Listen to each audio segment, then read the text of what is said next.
Side into the end zone. Oh, Fitz caught it! Touchdown Cardinals! An absolutely perfect throw with two Colts all over Fitz. Fitz caught it and breaks a tackle. He got it. One-handed catch by Fitz. Is caught. Fitzgerald lead. Larry Fitzgerald. Fitzgerald money going deep. Fitz is there. He caught it. Caught down. I still feel like I have a lot of good football left in me.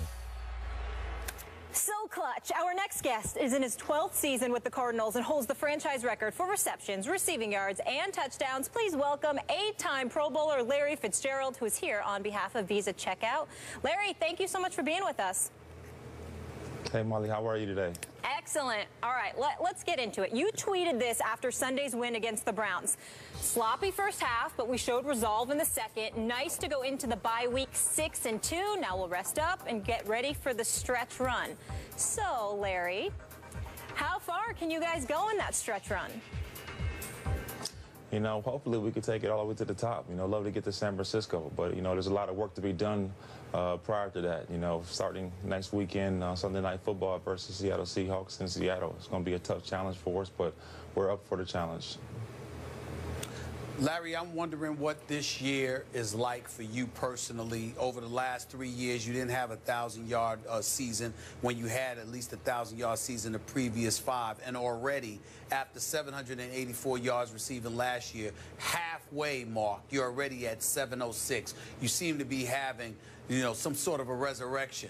What's been going on, and how good are you feeling about how you've performed this season? Well, Stephen, it's always great to be able to have some personal success, but, you know, at this point in my career, it's all about the team success, to be honest with you. I mean, the personal accolades have done it, you know, but, you know, to be able to have a team that has the opportunity to compete for something that's truly special is what it's all about. Having Carson Palmer back healthy, having Chris Johnson balling out, having John Brown and Michael Floyd doing their thing with me, I mean, it makes it that much more fun. Larry, I got a question I've always wanted to ask you about the way you carry yourself.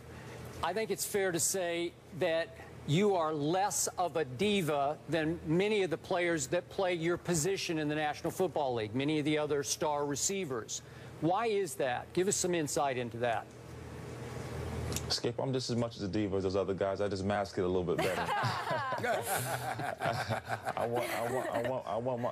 want my touches just like everybody else does, but I never put myself in front of my teammates. I think it's important that as a leader, you always show, you know, that you're willing to watch other guys have success. So when Smoke and John Brown and Chris Johnson makes long runs and other guys have success, I mean, those are my boys. I see them working every single day to have that success, and I really am happy for them. You know, but I still want to get my opportunities too, though.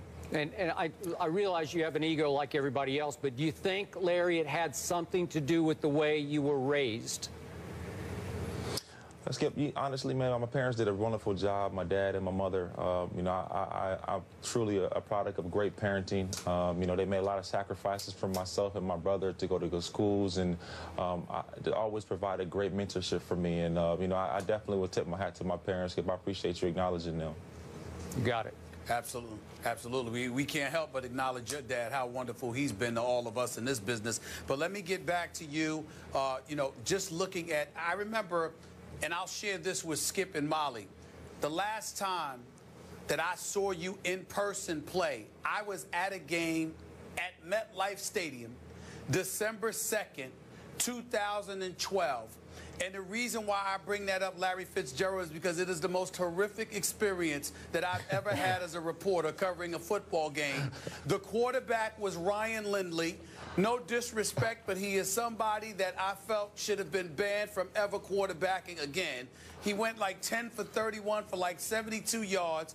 I counted at least 5 times when you were open, and they couldn't find you. And it was just so bad that I thought that you might contemplate retiring at the end of that season. I want to know what has inspired you to continue going, to get to this point where you're able to have the kind of season that you're having, because considering Arizona's struggles with finding a quarterback, you know, with the exception of Carson Palmer, of course, because now he's healthy. I'm wondering, what did it take for you to get to this point where you stuck around this long? Because, damn it, I wanted to quit for you after that experience. Hey, Steve, you said I wanted to retire after the season. I wanted to retire after that game. Honestly, when you have a quarterback that is as talented as Carson, he means as much to us as Tom Brady means to the New England Patriots, as much as Cam Newton means to the Carolina Panthers, as much as Aaron Rodgers means to the Green Bay Packers. That's what Carson Palmer means to us. And as far as Carson takes us, as far as we're going to go, we understand that. We know that we have to keep him healthy and protect him and make our plays for him. And he's gonna makes everybody successful because he's just that talented, and we understand that. We know that we have to play good football down the stretch, but in terms of my mentality, you never can have that defeatist mentality. No matter if it's good, bad, or indifferent, you understand that you have an ability. You have to believe in your ability on the good days and the bad days. That's what confidence is all about. So why, in your eyes, as his favorite receiver, is Carson Palmer so good? Explain to us, give us insight into what makes him as good as you believe he is. Well, Skip, most guys, when they get injured after the season, they go on IR. You don't really see them too much. They go rehab in San Diego or Dallas or Miami or whatever they go rehab. Carson Palmer rehabbed in Arizona at our facility every single day. So when we were going through our game plan, Carson was there. When we were watching tape, Carson was there. He was involved in every single day-to-day operation. Only thing he did not do was go out into the practice field. But from a mental standpoint, he was with us. And I think that really helped, him in terms of really understanding what Coach Arians was expecting of him. And it really just made everybody just love him that much more because he didn't have to be there. He didn't have to be watching tape and doing the things he was doing, but he was dedicated to us and wanted the best for us, even though he couldn't be on the field with us. So when we got back together in the offseason, everybody was on the same page. Larry, I want to transition real quick to a defense that's ranked 5th against the pass. It's a top 10 defense. We've heard the names, Calais Campbell, Patrick Peterson and the crew, Powers and others. But I got to give some love to Tyrann Mathieu, the Honey Badger, because I got to tell you, he's second on the team in tackles. We all know about his checkered pass at LSU. There seems to have been I don't know what to call it, but boy, does this kid deserve a lot of credit. He's always around the football. We knew that coming out of LSU. He can really play the game, but it seems to me like he's really grown up, to piggyback off of Skip, on the field as well as off the field. I want you to talk about him for a quick second and talk about the impact yourself, Bruce Arians, the whole Cardinals organization has had, because I think this kid is really special and we need to take a moment to give him some love. Well, Stephen, I think a lot of times this happens is when people evaluate guys, they say, oh, he did this, he made a mistake. How many people do you know that have never made a mistake before? There's nobody out there. Tyrann's one of the most special individuals you ever be around. His dedication and attitude is infectious among our locker room. He's a young guy, but he is definitely one of our true leaders in our team. We love his passion, we love his energy, we love his charisma, everything he brings to this ball club.